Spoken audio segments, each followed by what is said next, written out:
वेद प्रेमियों, सुधे श्रोताओं, संप्रति हम सब ऋग्वेद के प्रथम मंडल के 52वें सूक्त के 7वें मंत्र की व्याख्या में प्रवेश करने जा रहे हैं। यह मंत्र जगती नामक छंद व्यंग्यबद्ध है। मंत्र दृष्टा ऋषि हैं सव्य आंगिरस और देवता हैं इंद्र। शीर्षक है वृक्ष के अवरोध को हटाने में इंद्र के सहायक दृष्टा। तो अब संबंधित मंत्र का पाठ हो जाए। ओम ह्रदं नहित्वा नृशन्ति ऊर्मयो ब्रह्माणीन्द्र तव यानि वर्धना त्वष्टा चित्ते युज्यं वावृधे शवस्ततक्ष वज्रमभिमुत्योजसम्।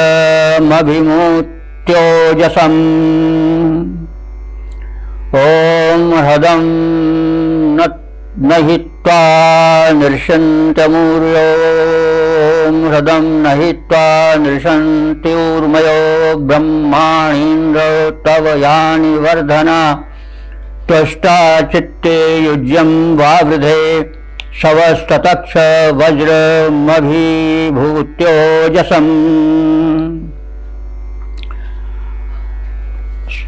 अब संबंधित मंत्र का अर्थ जान लिया जाए। इंद्र, हे शिष्य के सर्वोच्च नियंता सत्ताधीश इंद्र, तव वर्धना। तव माने तुम्हारे, वर्धना माने बढ़ाने के लिए, यानी तुम्हारे बल और विक्रम को उकसाने के लिए, उसमें उफान लाने के लिए, उसमें तेजी लाने के लिए। यानी ब्रह्माणी, यानी माने जो जो, यानी जो जो ब्रह्माणी, ब्रह्म कहते हैं वेद मंत्र को, और उसका बहुवचन है ब्रह्माणी, यानी बहुत से वेद मंत्र। तो ब्रह्म शब्द का अर्थ होता है वेद मंत्र, और ब्राह्मण का अर्थ होता है जो वेद मंत्रों को जानता है। ब्राह्मण कहने का अधिकारी वही है जो कि वेद मंत्रों को जानता है। यदि सही ब्राह्मण है, वेद मंत्र नहीं जानता, तो हम कह सकते हैं कि ब्राह्मण नहीं है। और ब्राह्मणेतर हो, लेकिन यदि वह वेद मंत्र को जानता है, उसके प्रति रुचि रखता है, तो ब्राह्मण है। ये तो शब्द ही बता रहा है। तो जितने वेद मंत्र के प्रेमी हैं वो सब ब्राह्मण हैं, और जितने वेद मंत्र से दूर हैं वो सब ब्राह्मण नहीं है, ऐसा कहा जा सकता है। शब्द के अनुसार वेद ही बता रहा है। तो यानी ब्रह्माणी, जिन वेद मंत्रों ने ऊर्मया ह्रदम न, ऊर्मया, ऊर्मी शब्द से ऊर्मया बना है बहुवचन में। ऊर्मी जल के लहर को कहते हैं। तो यहां पर तात्पर्य हुआ कि लहराता हुआ जल, वर्षा वाला। जैसे ह्रदम, ह्रद कहते हैं सरोवर को। न शब्द जो है समानार्थक है। तो ह्रदम न माने जैसे सरोवर में चला जाता है, यानी जैसे वृक्ष का लहराता हुआ जल बहता हुआ सरोवर में स्वतः चला जाता है। सरोवर उसको बुलाता नहीं है तो हमारे पास आओ, लेकिन जल स्वयं जैसे लहराता हुआ तीव्र गति से सरोवर की ओर चला जाता है। यह उपमा है, किस लिए दी गई है कि हे इंद्रदेव, वैसे ही जो हमारे अस्तुति विषयक मंत्र हैं वो तुम्हारे पास पहुंच जाते हैं। यानी मंत्रों की गति इंद्र उन्मुखी होती है, इंद्रोन्मुखी होती है। तो हे इंद्रदेव, वे हमारे मंत्र जिनको सुन करके तुम में उत्साह उत्पन्न होता है और तुम्हारा बल वर्धित हो जाता है, वे तुम्हारे पास स्वतः उसी प्रकार से पहुंच जाते हैं जैसे वृक्ष का लहराता हुआ जल सरोवर न बुलाए तो भी उसकी ओर चलता जाता है, प्रवाहित होता जाता है। तो निर्शंति त्वा माने तुझको, उसी प्रकार से हमारे ये स्तोत्र परक मंत्र, प्रशंसात्मक मंत्र प्राप्त होते रहते हैं। तो हम सबके ऊपर संकट आता रहता है वृत्तासुर के द्वारा, विरोधी शक्तियों के द्वारा, ध्वंसात्मक शक्तियों के द्वारा। तो उसमें तुम्हारी सहायता करते हैं कौन? त्वष्टा। त्वष्टा एक देवता हैं, इनको हम वैज्ञानिक कह सकते हैं, ये देव शिल्पी हैं। त्वष्टा और विश्वकर्मा ये देव शिल्पी हैं, इनको हम वैज्ञानिक कोट में भी रख सकते हैं। उस समय जबकि लोक वृत्तासुरीय शक्ति से त्रस्त रहता है, उस समय हमारे मंत्र इंद्र के स्तुति में उसके बलवर्धन हेतु, उत्साह वर्धन हेतु पहुंच जाते हैं और उनमें एक नवीन बल की जागृति होती है, उत्साह उठता है और वे उस विरोधी शक्ति जलारोधक वृत्तासुर के वध के लिए तत्पर हो जाते हैं। और इस कार्य में जो देवशिल्पी त्वष्टा हैं वे भी आ जाते हैं और क्या करते हैं कि युज्यम शवा, युज्य कहते हैं उपयोगी, तुमसे जुड़े हुए, तुम्हारे शव माने बल को, बावृथे माने बढ़ाने लगते हैं और बढ़ा करके उस परिप्रेक्ष्य में क्या करते हैं? अभिभूति ओजसम। अभिभूत ओजसम माने शत्रु को दबा देने वाली तुम्हारे ओज को, शक्ति को वे क्या करते हैं? विकसित करते हैं। कैसे? वज्रम, वज्र के द्वारा। वज्र के द्वारा कैसे करते हैं? ततक्ष, उसको तीक्ष्ण बनाते हैं, यानी उसको अधिक प्रभावशाली बनाते हैं। तो मतलब यह हुआ कि वैज्ञानिकों की शक्ति की ओर संकेत किया गया है। जो सैनिक हैं या सैनिक बल से संपन्न हैं, सेना के प्रधान हैं, जो कुछ भी हैं, जो शक्तिमान हैं, उनके बलवर्धन में जो त्वष्टातुल्य वैज्ञानिक हैं, इंजीनियर हैं, वे सहायक होते हैं। मिसाइल्स वगैरह आजकल बनाते हैं, एटम बम बनाते हैं, इसीलिए तो वो जो शासक हैं, बड़े बड़े हैं, उनके हाथ में क्या हो, तो अगर कोई एक ही हल्का सा प्रहार कर तो गिर पड़ेंगे, लेकिन उनमें बल कैसे है कि जो वैज्ञानिक है उनके पास मिसाइल, एटम बम तरह बना रहे हैं, उसी बल पर वो संसार के सर्वश्रेष्ठ व्यक्ति माने जाते हैं। तो इस तरह से राष्ट्र रक्षण में और दुष्ट शक्तियों के संहारण में वैज्ञानिकों का बड़ा योग होता है, इस बात को बताया गया है। तो वैज्ञानिकों को भी सम्मान मिलना चाहिए, यह संकेत है। वैज्ञानिक मतलब जो किसी क्षेत्र में कार्य कर रहे हैं, राष्ट्र के संरक्षण में, विवर्धन में सहायक हैं, उन्हें निरंतर प्रोत्साहन मिलना चाहिए। ऋषि यह संदेश दे रहा है। ऋषि तो बात बड़े थोड़े में कहता है, सूत्र शैली में कहता है, लेकिन समझने और समझाने वालों को उस पर विशेष ध्यान दे करके सामान्य लोगों तक पहुंचाना चाहिए। यह उनका कर्तव्य है, कर्तव्य बटा हुआ है। कोई बनाता है तो कोई फैलाता है, कोई विस्तार करता है, तो सब मिल करके समाज को आगे बढ़ाते हैं। इसलिए किसी भी कार्य में एक व्यक्ति नहीं, जब अनेक मिलते हैं, अपने अपने स्थान पर स्थिर हो जाते हैं, तब आगे जो है वो प्रगति का रथ चल पाता है। तो ऋषि इन सब बातों को मंत्र के द्वारा समझाना चाहता है और उस पर हम लोग मनन करें, चिंतन करें और जन जन तक ये संदेश पहुंचावें कि क्या कर्तव्य है शासकों का, प्रशासकों का, सत्ताधीशों का, नेताओं का, क्या कर्तव्य है वैज्ञानिकों का, इंजीनियरों का, और क्या कर्तव्य है सामान्य जनता का। आदि बातें बहुत पहले से ऋषि ने इंगित कर दिया है मंत्रों में।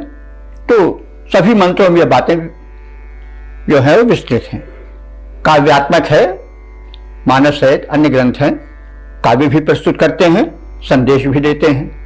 भवंत नम्रास्तर्वाह फलोद्गमयी नमाम भेदहूर विलंबिनो घना। वो कहते हैं देखो भाई, वृक्ष में फल आते हैं तो झुक जाते हैं, बादल में जब जल आ जाता है तो भी वर्षा ही जलद भूमि निहराई यथा न वही बुद्ध विद्या पाई। तो वो काव्य भी कह रहा है, वर्षा वर्णन भी हो रहा है, फलदार वृक्षों को भी दिखाया जा रहा है, लेकिन संदेश भी दिया जा रहा है कि भैया तुम में संपत्ति आवे, बल आवे, पद आवे तो झुक जाओ, ओछे मत बनो। जब तुम्हें भगवान ने संपत्ति सलिल दिया है तो तुम झुक करके बरसो। जैसे बादल जब जल भर जाता है तो झुक करके बरसते हैं, ये नहीं कि जब बादल ऊंचे हो जाते हैं तो दौड़ते भागते हुए वो नहीं वर्षा कर पाते हैं। तो कहने का मतलब संदेश सब में है, और वही संदेश मुख्य चीज है, वही प्राण तत्व है। तो इसको हम एक बार फिर देख लें सपाट रूप में। हे इंद्र, तुम्हारे बल में उफान लाने वाले, वर्धन करने वाले हमारे वेद मंत्र जो श्रोताओं द्वारा सुनाए जाते हैं, वे तुमको सहज रीत से वैसे ही प्राप्त हो जाते हैं जैसे वृष्टि का लहराता हुआ जल बिना सरोवर के बुलाए हुए ही उस तक पहुंच जाता है। तुम वो शक्ति हो, ऐसे नियामक हो जो कि आसुरी शक्तियों को, जो जीवनदायी शक्तियों को, जल आदि को जन जन तक पहुंचाने में बाधक होते हैं, उनको तुम नष्ट करते हो। और इस विनाश प्रक्रिया में, दुष्ट दमन प्रक्रिया में तुम्हें त्वष्टा देव, जो देव शिल्पी हैं, वे तुम्हारी सहायता करते हैं। मतलब संदेश हुआ, संकेत हुआ कि जो सत्ताधीश है वो कर्मशील बने, मंगल विधायक हों, और उनकी सहायता जो है वो शस्त्रास्त्र निर्माता जो हैं, उनको तीक्ष्णता प्रदान करने वाले जो वैज्ञानिक हैं वो भी आगे बढ़ें, उनके सहायक बने। तो अब इस भाव को भरे हुए मंत्र का गीत परक रूप प्रस्तुत है। शत्रु विनाशक इंद्र तथ्य देता सुस्पष्ट दिखाई, वेद मंत्र से तेरे बल में होती है अधिकाई। जैसे वर्षा बारिश सरोवर में बहकर है आता, वैसे ही स्रोत हमारा तुम्हें प्राप्त हो जाता। तेरा पौरुष शत्रु पराभव में सक्षम है भारी, उसे बढ़ाने को त्वष्टा ने की पूरी तैयारी। तेरे प्रबल वज्र पर बढ़कर उसने शान चढ़ाई, शत्रु विनाशक इंद्र तथ्य देता सुस्पष्ट दिखाई। वेद मंत्र से तेरे बल में होती है अधिकाई। इस प्रकार से जो ज्ञानी लोग हैं, जो कवि लोग हैं, विचारक लोग हैं, वे ऐसे प्रशासकों की प्रशंसा भी करें। उस प्रशंसा में बड़ा बल होता है। अगर जो सत्ताधीश है उसको जन मत ना मिले, प्रशंसा ना मिले, तो उसका भी मनोबल शून्य हो जाएगा, कम हो जाएगा। इसलिए सबका अपना अपना अपने अपने स्थान पर महत्व है और सबको अपने उत्तरदायित्व को समझना चाहिए, ये वेद मंत्र बताना चाहता है। अब इसी आशय को हम देख लें घनाक्षरी छंद में। तेरे बलोत्साह को बढ़ाने वाले वेद मंत्र देव तुम तक वैसे ही पहुंच जाते हैं जैसे वृष्टि जल बहता हुआ सरोवर में जाता, स्वयं सरोवर उसे ना बुलाते हैं। जलारोधी वृत्तासुर पर प्रहार होता रहे, सहयोगी त्वष्टा भी समीप तेरे आते हैं। शिल्पी त्वष्टा तेरे बल अनुरूप वज्र बना, तीक्ष्ण होने हेतु शान उस पर चढ़ाते हैं। तीक्ष्ण होने हेतु शान उस पर चढ़ाते हैं। ओम वेद प्रेमियों, सुधी श्रोताओं, संप्रति हम सब ऋग्वेद के प्रथम मंडल के 52वें सूक्त के 8वें मंत्र की व्याख्या में प्रवेश करने जा रहे हैं। यह मंत्र जगती नामक छंद में निबद्ध है। मंत्र दृष्टा ऋषि हैं सव्यांगिरस, देवता हैं इंद्र, और शीर्षक है कि वृष्टि में अवरोधक तत्वों का विनाशक इंद्र। संबंधित मंत्र का पाठ हो जाए। ओम जघन्वा उरु हरिभिः संभृत क्रतविन्द्र वृत्रं मनुषे गातु यन्नपः अयच्छथा वाहवोर्वज्रमायस मधारयो दिव्या सूर्यं दृशे। शब्दार्थ जाने। संभृत क्रतो इंद्र। संभृत क्रतो माने शुभ उत्तम कर्म यज्ञ को करने वाले हे इंद्र। मनुष्य अपह, मनुष्य माने मनुष्य के लिए, जन सामान्य के लिए। अपह गातुयन, अप कहते हैं जल को, और गातुयन माने गमन करने के लिए। तो जल को गमन करने के लिए माने जल को आगे बढ़ने के लिए, जलमार्ग को बनाने के लिए, जलमार्ग बनाते हुए तुमने हरि भी, हरि कहते हैं घोड़े को, इंद्र के जो अश्व हैं उनको हरि कहा जाता है। और हरि का अर्थ होता है कि हरति पंथानम इति हरि, जो इतना तेज दौड़ता है, समझ पड़ रहा है कि भाई सारे रास्ते को हरण कर लेगा, इसलिए वो हरि है। हरि का अर्थ ही हरण होता है। हरि के कई अर्थ होते हैं, आप सब जानते हैं। हरि भगवान को कहा जाता है, हर पापानित हरि। हरि सूर्य को भी कहा जाता है, हरति अंधकारामित हरि। तो हरि घोड़े को भी कहा जाता है क्योंकि वो भी हरण करता है। क्या करता है? इतना तेज दौड़ता है कि समझ पड़ता है कि रास्ते को बिल्कुल हरण के ले रहा है और रास्ता बचेगा ही नहीं। तो उसकी तीव्रता का बोधक है। तो जो जल्दी काम करने वाले हैं, दूर तक जिन्हें देखना रहता है, जो नियामक हैं, उनके पास मतलब हेलीकॉप्टर या बहुत तीव्र गति वाले वाहन होने भी चाहिए। तो उसमें हरि सबसे बड़ा तीव्र था। तो उस वाहन पर चढ़ करके इंद्र सवेग चारों ओर निरीक्षण करते हैं और वो वृक्ष का विधान करके जल मार्गों यानी नदी आदिकों को सक्रिय बनाते हैं और अपने ये सब कार्य वो अपने वाहन हरि नाम के अश्वों से करते हैं। वृत्तम जघन्वान उ, वृत्त माने वृत्तासुर जो जलावरोधक है, उसको जघन्वान माने मारा। इस उपलक्ष्य में, इस संदर्भ में कि वो जलावरोधी है, जीवन को रोकने वाला है, जनता की सुख समृद्धि में वाधक है। इसलिए उस इंद्र ने वज्र का प्रहार किया और वाहवो अपनी भुजाओं में आयसम वज्रम, आयसम कहते हैं, आयस कहते हैं फौलाद को, और आयस कहते हैं जो फौलाद से बना हुआ हो। तो आयसम वज्रम माने फौलादी वज्र को, अयक्षत माने ग्रहण किया, धारण किया, और दृश्य माने देखने के लिए, सूर्यम दि अधारया, सूर्य को दी माने दिलोक में, आसमान में धारण करा दिया, यानी उसको दर्शन के देखने के योग्य बना दिया। तो बंधुओं, यह जो मंत्र एक रूपक है, यह वर्षा का अलंकारिक वर्णन है। वृत्त अर्थात जो आकाश में बादलों की वृष्टि को रोके रहता है, जल धरती तक आने नहीं देता है, उस ध्वंसात्मक शक्ति वृत्तासुर को, यानी बादलों में जो पड़ा रहता है, उसको इंद्र क्या करते हैं, जाकर के अपने वज्र से प्रहारित करते हैं। वज्र उसका क्या है? वही जो विद्युत चमकती है, जो विद्युत चमकती है वही वज्र है। और विद्युत प्रहार से जब मेघों का कलेवर फट जाता है, उनमें एक ऊष्मा उत्पन्न होती है उस अग्नि के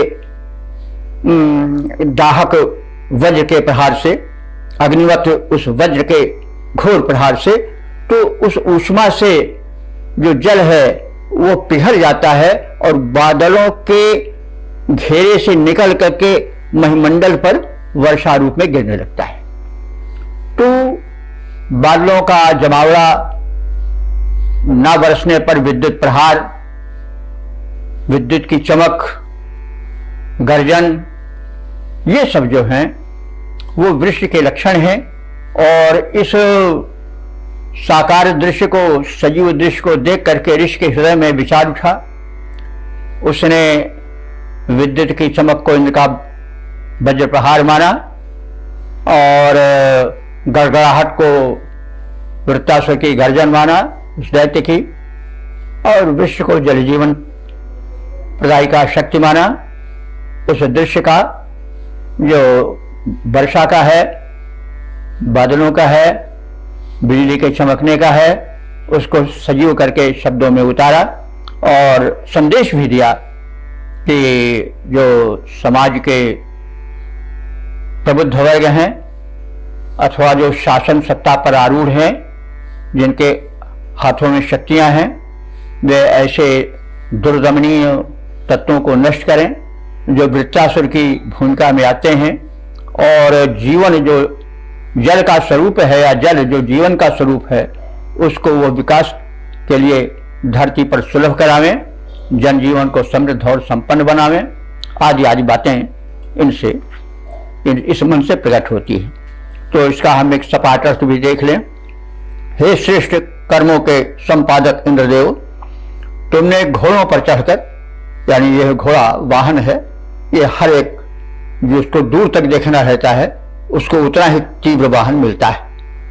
तो हे श्रेष्ठ कर्मों के सहायक इंद्रदेव, तुमने घोड़ों पर चढ़कर फौलादी वज्र को बाहुओं में धारण किया और मनुष्यों के हितार्थ जो अवरोधक वृत्त था उसको मारा, जल मार्गों को, नदियों वाट को प्रशस्त किया, उनको जीवनदायिनी जलधाराओं से भर दिया, और जब आकाश निर्मल हो गया तो सूर्यदेव जो है वो दिखाई पड़ने लगे। सूर्यम दृश्य मंत्र में कहा गया है, सूर्य दिखाई पड़ने लगे।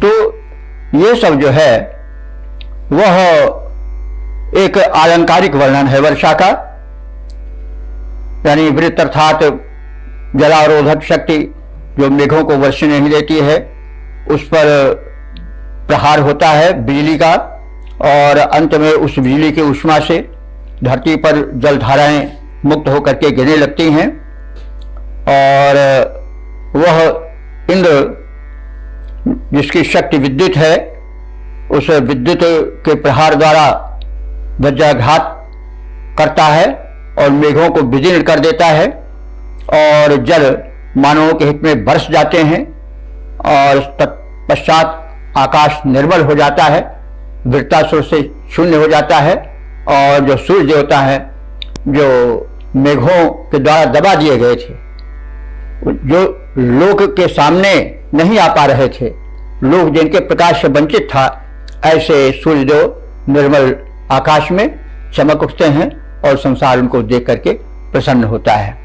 तो इस आलंकारिक वर्णन में एक आलंकारिकता भी है, संदेश भी है, दिव्य शक्ति का परिचय भी है, और संदेश भी है कि जो दिव्य शक्तियां हैं, सत्ताएं हैं, वे निरंतर देखती रहें कि कौन कौन लोक के विकास में अवरोधक हैं, उनको वे तत्काल नष्ट करें, उनके पास तीव्र अस्त्र हो, वाहन हो कि वो तत्काल उस स्थान तक पहुंच सकें, और इस प्रकार से वे सूर्य माने जो तेज प्रकाश देने वाले तत्व हैं उनको आकाश में यानी खुले गगन में सबके सामने लावें, लोग प्रकाशित हों, लोग दिव्यता प्राप्त करें, लोग सुख से रहें, अपने कर्म में आगे बढ़ें।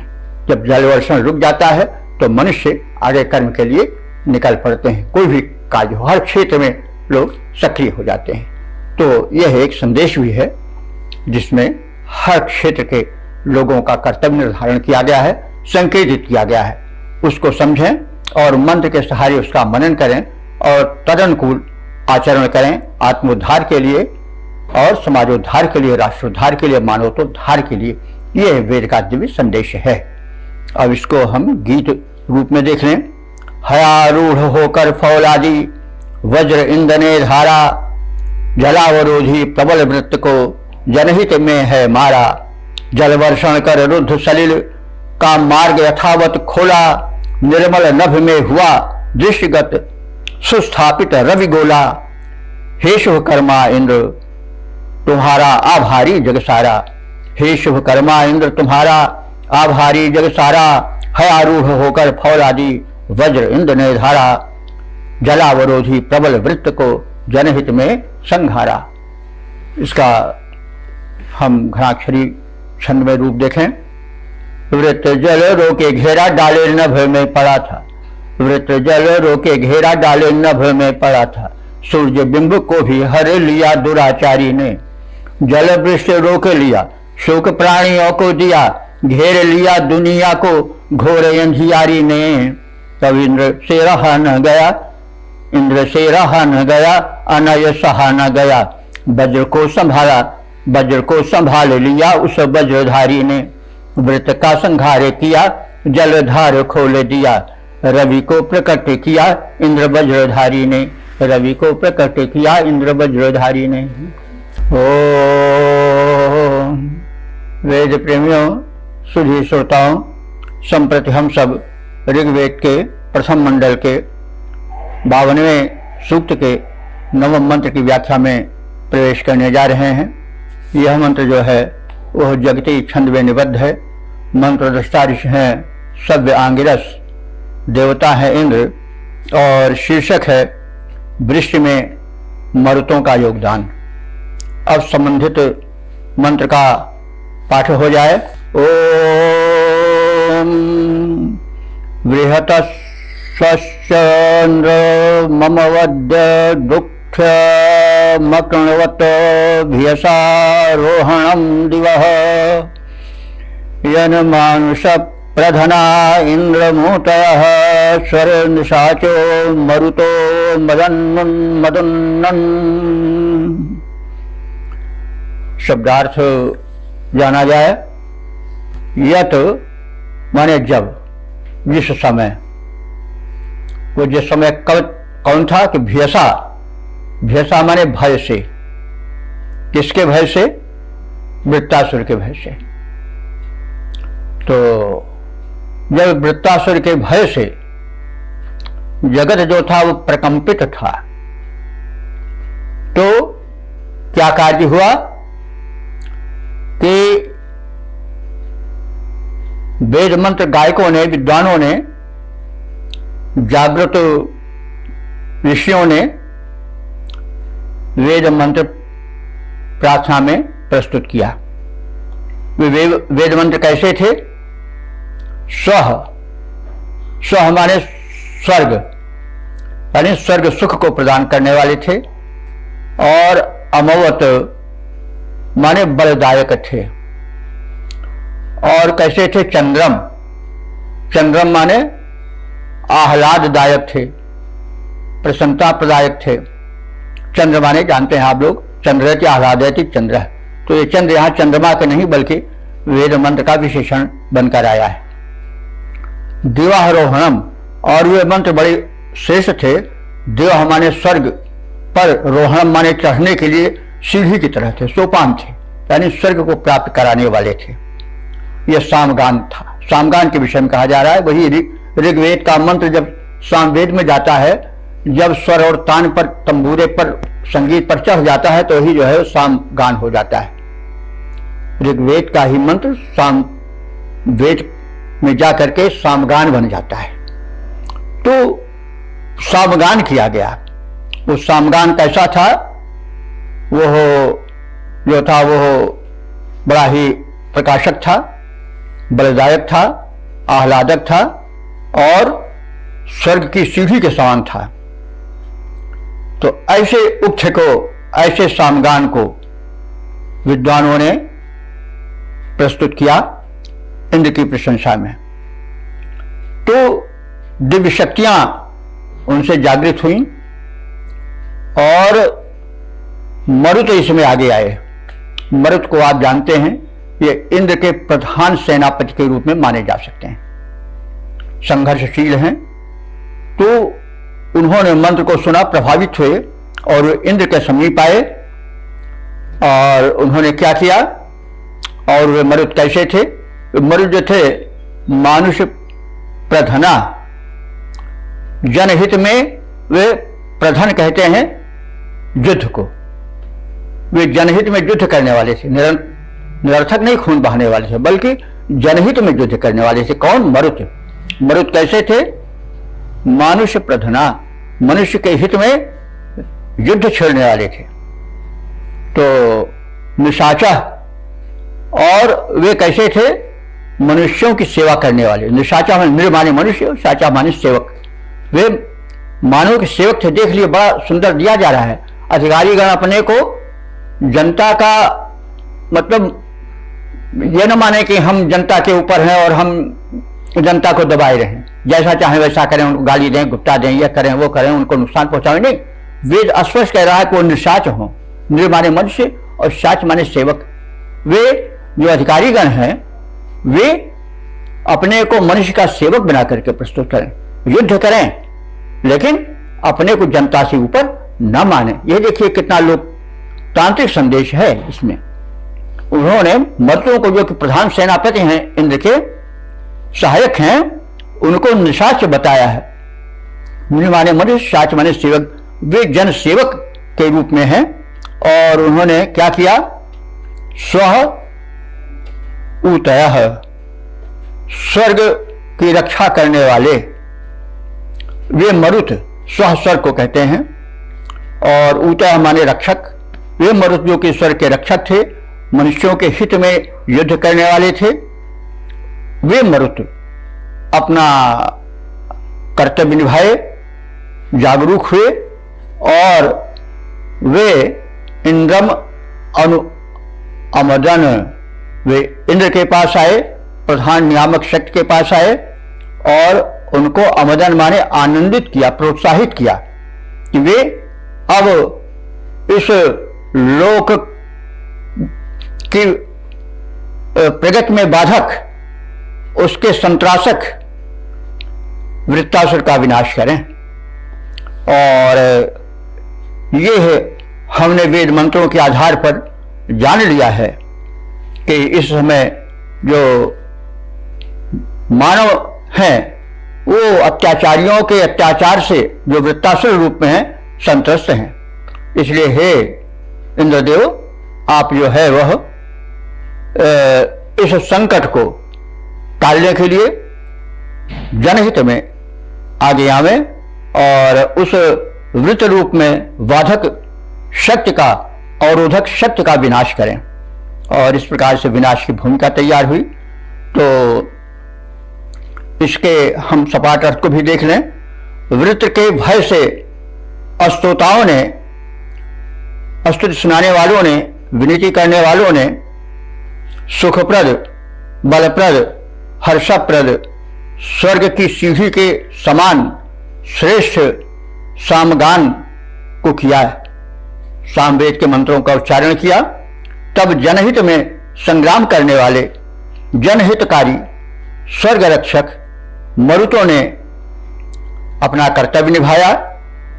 वे तत्पर हुए और इंद्र के पास गए तथा वृत्त वध के लिए उस विनाशक राक्षस, उस जनद्रोही संत्रासक वृत्तासुर के वध हेतु इंद्र को प्रोत्साहित किया। तात्पर्य यह है कि अवर्षण से भयभीत लोगों ने यज्ञों को करके सामगान गाया और यज्ञ किया। उससे मरुत में एक चेतना आई, वे जागृत हुए और वे वायु के रूप में प्रकट हुए, मानसूनी रूप धारण किए और फिर चल करके मेघों को उन्होंने संघातित किया, उन पर प्रहार किया और एक टकराहट पैदा की। जब हवा चलती है तो उनमें टकराहट पैदा होती है और उस संघर्षण से विद्युत शक्ति उत्पन्न हुई। वो विद्युत शक्ति जो है इंद्र का वज्र है और उसी वज्राघात से वृत्तासुर का विनाश हुआ, यानी उस जलारोधक जीवनारोधक शक्ति वृत्त का वध हुआ और फिर वर्षा हुई, लोक कल्याण हुआ और जो जन का संकट था बहुत दूर हुआ। तो इस प्रकार से हम इस मंत्र के शब्दार्थ को जाने, भावार्थ को जाने और संदेश को जाने कि जो अधिकारीगण हैं, संरक्षण शक्ति जिनमें बटी हुई है, वे आवें और जो प्रधान नियंता है, शासक है, राष्ट्रनायक है, उसको जगाएं और मिल करके जो समाज के अवरोधक तत्व हैं उनको मिटाएं, बाधाएं दूर करें और प्रगति का पंथ आगे बिल्कुल स्पष्ट करें और लोक कल्याण करें, जनहित करें। तो ये संदेश है। अब इसका पद्य रूपांतरण देख लिया जाए।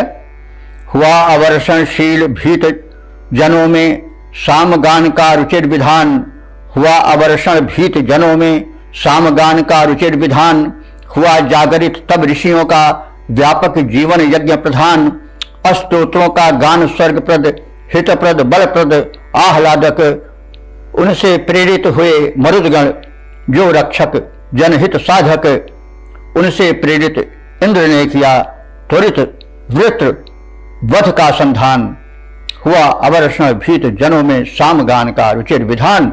इसी को हम इस छंद में देख लें जो घनाक्षरी में निबद्ध है। वृत्तासुर आया भय लोगों में समाया, लोग वेद मंत्र गान कर इंद्र को बुलाने लगे। वेद मंत्रों में भरी थी शक्ति ओज तेज अस्तु, वे प्रभावशाली दिव्य शक्तियां जगाने लगे।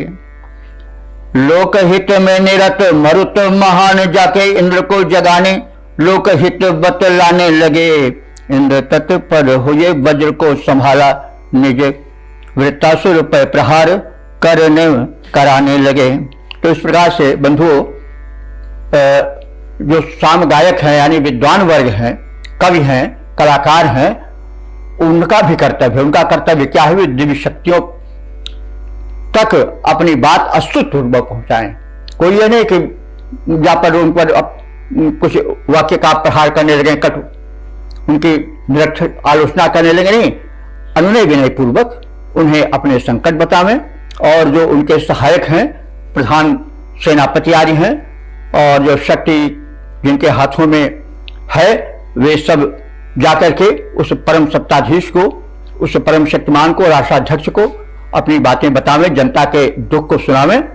और इस प्रकार से जो समाज के प्रबुद्ध वर्ग हैं, कवि आदि हैं, लेखक हैं, विचारक हैं, उनके द्वारा सुनी हुई सब बातों को, उनके कष्ट को प्रधान राष्ट्राध्यक्ष तक पहुंचावें और अंत में राष्ट्राध्यक्ष जो है वो उन दुष्ट शक्तियों का जो समाजावरोधी हैं, समाजोत्पीड़क हैं, उनको छिन्न करें, विनष्ट करें।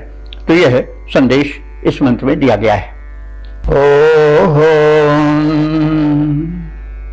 वेद प्रेमियों, सुधी श्रोताओं, संप्रति हम सब ऋग्वेद के प्रथम मंडल के 52वें सूक्त के 10वें मंत्र की व्याख्या में प्रवेश करने जा रहे हैं। यह मंत्र जगती नामक छंद में निबद्ध है। मंत्र दृष्टार्थ हैं सव्य आंगिरस और देवता है इंद्र। शीर्षक है गर्जन वृत्तासुर और वृत्त बध करता इंद्र। अब संबंधित मंत्र का पाठ हो जाए। ओम देवश्चिदस्या ममाहेह स्वनादयो यविद्भियस वज्र इंद्र ते वृत्रस्य यद्वद्वधानस्य रोदसी मदे सुतस्य शवसाभिनच्छिरः। शब्दार्थ जाने। यत माने जब, यानी जिस समय। इंद्र, हे इंद्र, सुतस्य मदे, सुतस्य माने निचोड़े गए सोमपान के कारण उत्पन्न हुए उत्साह में, आनंद में। मद माने होता है आनंद। तो सुतस्य मदे माने निचोड़े गए सोमरस के पानजन्य बलवर्धक आनंद में तुमने क्या किया? ते वज्रः, तुमने अपने वज्र को संभाला और शवसा सहसा माने बल से। उस समय क्या हो रहा था जब तुमने वज्र संभाला कि अपने बल में गर्वित जो वृत्तासुर था वो रोदसी कहते हैं धरती और आकाश का मिला हुआ रूप। शब्द एक है लेकिन उसमें दोनों अर्थ समाये हुए हैं। रोदसी कहने से मतलब हुआ कि अवनी और अंबर, अंतरिक्ष और भूलोक, यह है ऐसे शब्द होते हैं। पितरव है, पितरव में माता पिता दोनों का अर्थ आ जाता है। शब्द एक है लेकिन दो अर्थों का बोध करता है। तो ऐसे रोदसी माने अवनी अंबर। वद्भानस्य वृत्तस्य, अवनी और अंबर को पीड़ित करने वाले वृत्त के गर्जन से उस समय जो था वो आकाश कंपित था।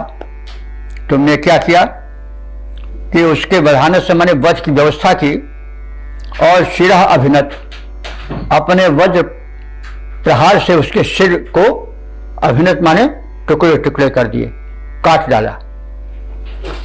अमावान द्योहित, और बलवान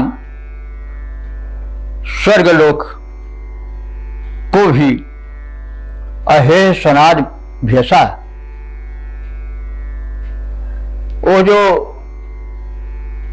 वृत्तासुर था जिसके सिर को तुमने टुकड़े टुकड़े कर दिए वज्र प्रहार से, वो ऐसा किया था कि भूलोक ही नहीं बल्कि द्यौह माने द्योलोक भी प्रकंपित हो गया था।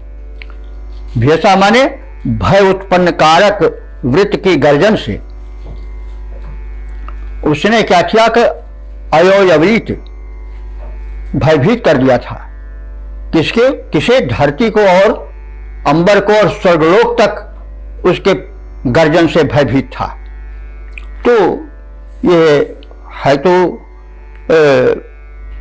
ऊपर से दिखाई पड़ता है कि वृत्तासुर बहुत गर्जन कर रहा था। धरती और अंबर और आकाश स्वर्गलोक तक कांप रहा था। इंद्र उठे, वज्र संभाले, उसके सिर पर वज्र का प्रहार किया और से उसका टुकड़े टुकड़े हो गया। लेकिन ये वास्तव में एक आलंकारिक वर्णन है कि वर्षा काल में मेघ गर्जन करते हैं और उस गर्जन में विद्युत भी चमकती है। ऋषि ने एक कवि हृदय के रूप में उस गर्जन को वृत्तासुर की गर्जन माना और उस बिजली के चमक को उन्होंने इंद्र के वज्र के प्रहार के रूप में देखा। और इस प्रकार से इस मंत्र में एक आलंकारिक वर्णन है वर्षा का, लेकिन इसके साथ साथ संदेश भी है कि जो बहुत गरज रहे हों और अनावश्यक कष्ट पहुंचा रहे हों, उन पर जो नियामक सत्ता है, जो इंद्र के रूप में विद्यमान है, मरुत रूप में विद्यमान है, उसको उसके गर्व को चूर करने के लिए सदैव उस पर प्रहार करने की योजना बनानी चाहिए। तो इसका हम सपाट अर्थ देख लें। जब इंद्र ने दिव्य सोम रसायन पान जनित हर्ष से उन्मत्त होकर अपने बल से द्युलोक और भूलोक को प्रताड़ित करने वाले वृत्तासुर के सिर पर वज्र से बलवर्धक आघात कर उसे काट डाला, तब वृत्त के घनघोर गर्जन से भयभीत अनंत आकाश प्रकंपित हो गए। यानी उस दृश्य से सब कांप उठे। बड़े जोर से वज्रप्रहार हुआ, बिजली चमकी, बादल कड़का, और वो दृश्य जो था वो बिल्कुल त्रस्त कर कंपा देने वाला था। ये तो आलंकारिक वर्णन है। वर्षा काल में मेघ गर्जन का आलंकारिक वर्णन है। जब मेघ परस्पर टकराते हैं और वज्रपात होता है, तब भयंकर गर्जन से अवनी और अंबर प्रकंपित हो उठते हैं। यह दृश्य है। संदेश जैसे बताया गया है वैसे समझना चाहिए। और अब हम इसको घराक्षरी छंद में भी देख लें। ऊर्जा का उफान सोम पान से उठा तो इंद्र, ऊर्जा का उफान सोम पान से उठा तो इंद्र, पहले की अपेक्षा और बलवान हो गए। गर्जमान वृत्त से प्रकंपित था आसमान, कंपायमान धरती के लोग सारे हो गए। धरा और गगन दोनों को चलायमान देख, वृत्तबद्ध है तो इंद्र कटिबद्ध हो गए। सिर पे प्रहार घन घोर वज्र का किया तो, सिर पे प्रहार घन घोर वज्र का किया तो, खंड खंड छिन्न भिन्न वृत्त शीश हो गए, खंड खंड छिन्न भिन्न वृत्त अंग हो गए।